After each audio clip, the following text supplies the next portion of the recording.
We'll now cover a few things from geometry. The first thing is the area of a triangle.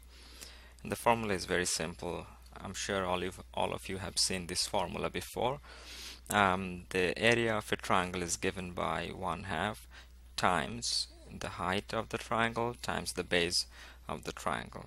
So if you have a triangle looking like this is the base of the triangle, and the height is this.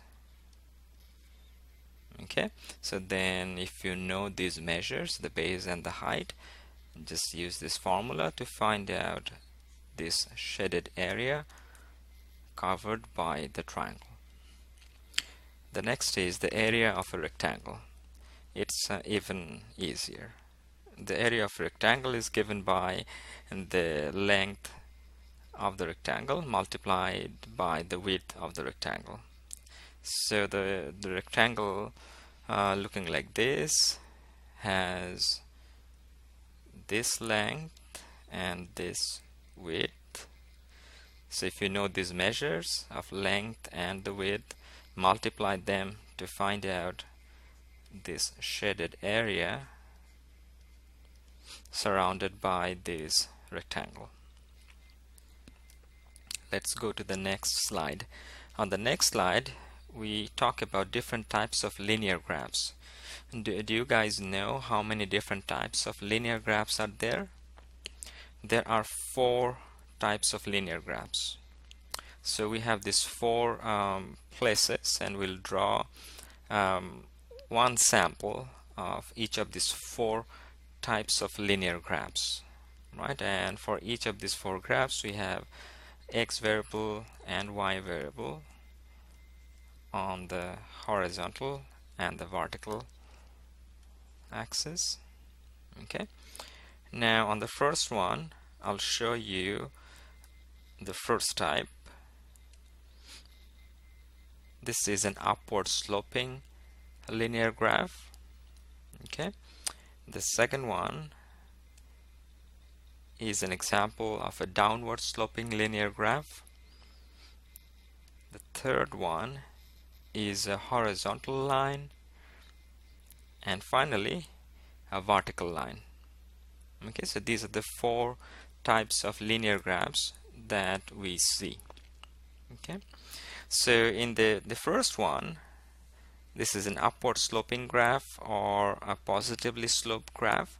So if you know the equation of this graph, you can see that the slope is a positive number. If you have the graph for the equation for this second graph, you'll see that the slope of the second one is a negative number. So it's a negatively sloped line. How about this one, guys? The third one. The third one is a horizontal line, so it does not have any slope at all. So the slope for this case will be 0. And finally, the last one, right?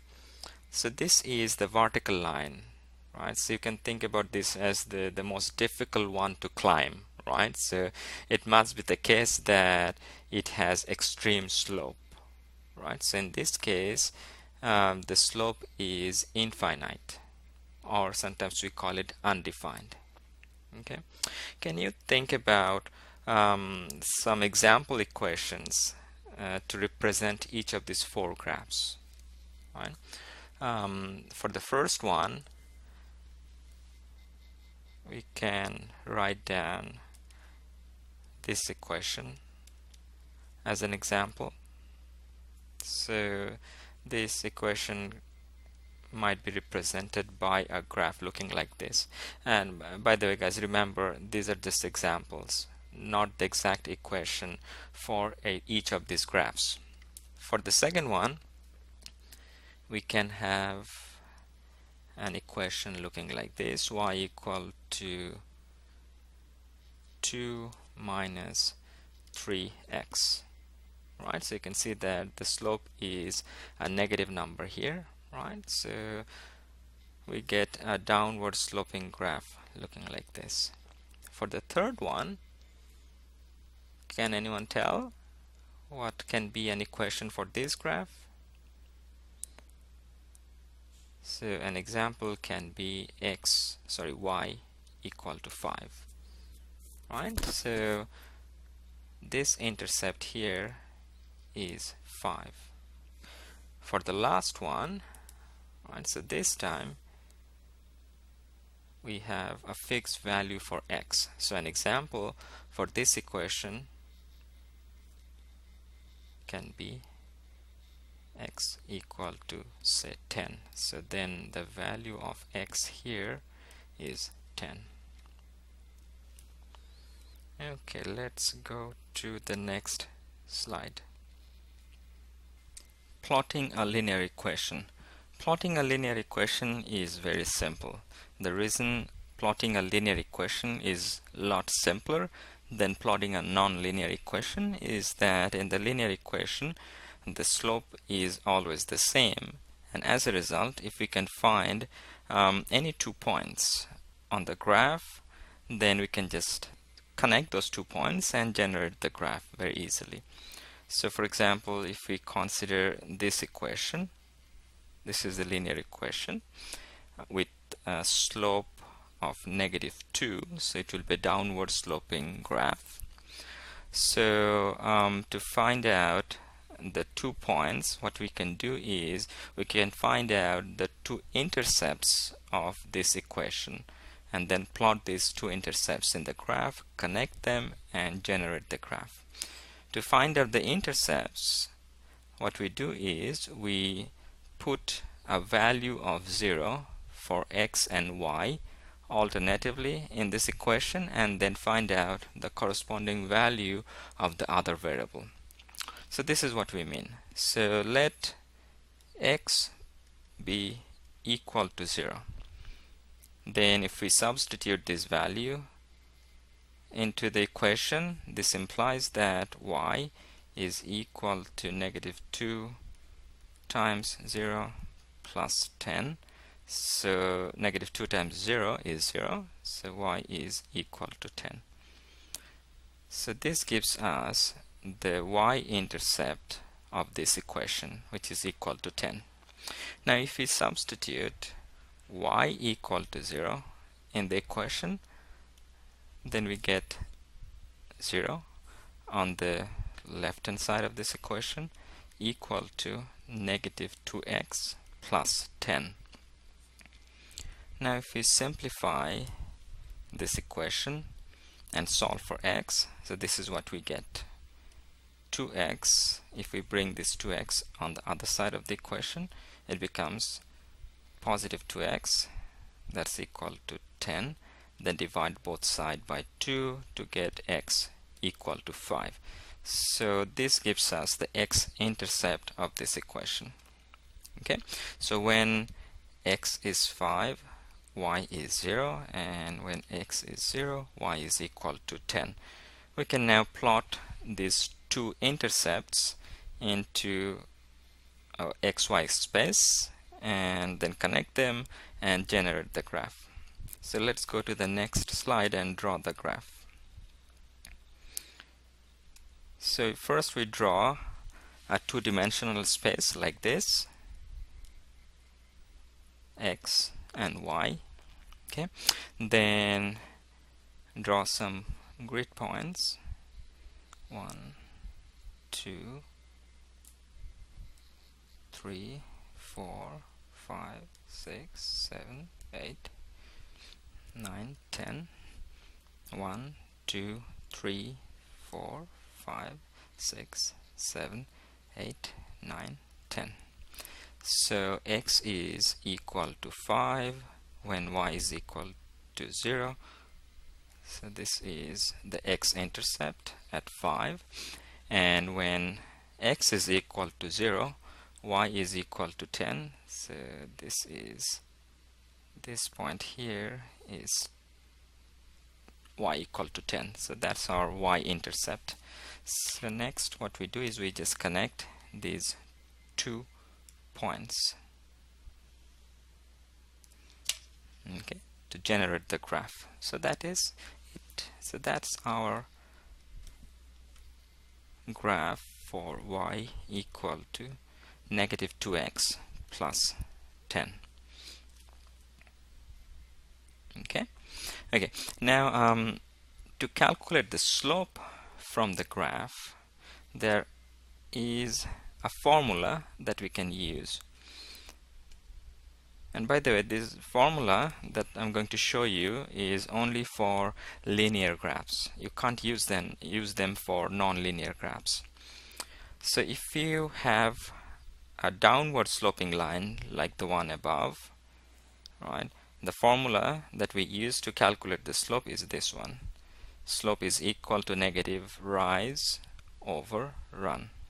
Okay, and if we have an upward sloping line, then we use this formula. Now the only difference is that we don't have the negative sign here. So in this case, the slope is given by just the rise over run. Okay, let me go to the next slide and use the formula to calculate the slope of the graph that we have drawn in the previous slide. So if you look at the rise, it was 10 and run was 5, so the slope is negative 2. This is exactly the same slope that we found just by looking at the equation. Remember that a few slides ago? Okay. Now let's consider another equation as an additional practice. This equation. Okay, so try and draw the graph of this equation. Okay, the only difference between this equation and the equation that we used to draw the graph in the previous slide is that now we have a positive slope. Okay, the slope in this case is positive 2. So the graph will be an upward sloping line in this case. Okay, so now take a pause and try to draw the graph for this equation. In this context, it will also be useful to talk about the relationship between the slopes and the steepness of the lines that we readily see from the graphs. For example, think about this following situation. Suppose we have two upward sloping lines in this XY space. We know that the slope of both of these lines are positive numbers because they are upward sloping. Moreover, we can see that this line is steeper than this line. So for example, if the slope of this line is 1, then we know that the slope of this line must be greater than 1. So the slope of this line can be, for example, say 3. Okay. By the way, I'm making up these numbers, okay, just for example. Similarly, for downward sloping lines, we can tell similar things. So both of these lines are downward sloping, so the slopes of these lines are negative numbers.